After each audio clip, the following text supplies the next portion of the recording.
Clock ഉണ്ടല്ലോ, clock നാലിക നമ്മുടെ സ്പർദ്ധനകാലം ചെയ്തിരുന്ന ക്ലോക്കിനെ പറ്റി എഴുതിയിട്ടുള്ള. നമസ്കാരം. നമുക്കറിയാം, നമ്മുടെ ജീവിതത്തിൽ സമയത്തിനാണ് ഏറ്റവും ഇമ്പോർട്ടൻസ് ഉള്ളത്.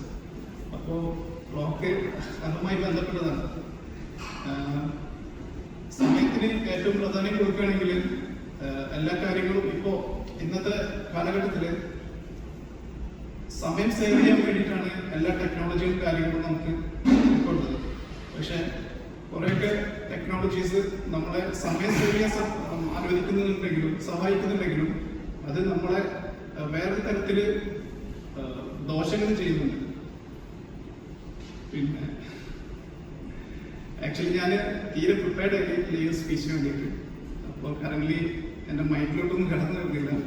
ഒരു ഉദാഹരണം പറഞ്ഞാൽ മതി, ഒന്ന് രണ്ട് ഉദാഹരണങ്ങൾ. സമയത്തിൻ്റെ ഇമ്പോർട്ടൻസിൻ്റെ ഇമ്പോർട്ടൻസിന് ഒരു ഉദാഹരണം പറയുകയാണെങ്കിൽ, ഇപ്പൊ ഈ ട്രാഫിക്കിന്റെ ഇതിൽ പറയുന്നത് തന്നെ ഇപ്പൊ യു എയിൽ നമുക്ക് ഏറ്റവും സമയം പ്രശ്നം വരുന്നൊരു കാര്യമാണ് ട്രാഫിക്, യു എയിലെ ട്രാഫിക്. ഇപ്പോൾ ഓഫീസിൽ പോകുമ്പോൾ എങ്ങനെ സമയം? ഓഫീസിൽ പോകുമ്പോൾ സമയം എങ്ങനെ?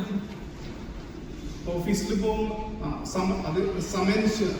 ഇപ്പൊ നമ്മള് ഒരു ഓഫീസിലോ അല്ലെങ്കിൽ ഒരു ഇവന്റിനോ എന്തിനും കടന്നു ചെല്ലുമ്പോൾ സമയം അവിടെ വളരെ പ്രാധാന്യമാണ്. സമയം പാലിക്കലും വളരെ പ്രാധാന്യമാണ്. ഒരാളെ വിലയിരുത്തുന്നത് അയാൾ ഏത് സമയത്ത് എത്തുന്നു, എങ്ങനെ എത്തുന്നു എന്നുള്ളത് കൂടിയിട്ട് നോക്കിയിട്ടാണ്. സോ എല്ലാവരും സമയത്തിന് കുറച്ച് പ്രാധാന്യം നൽകണം.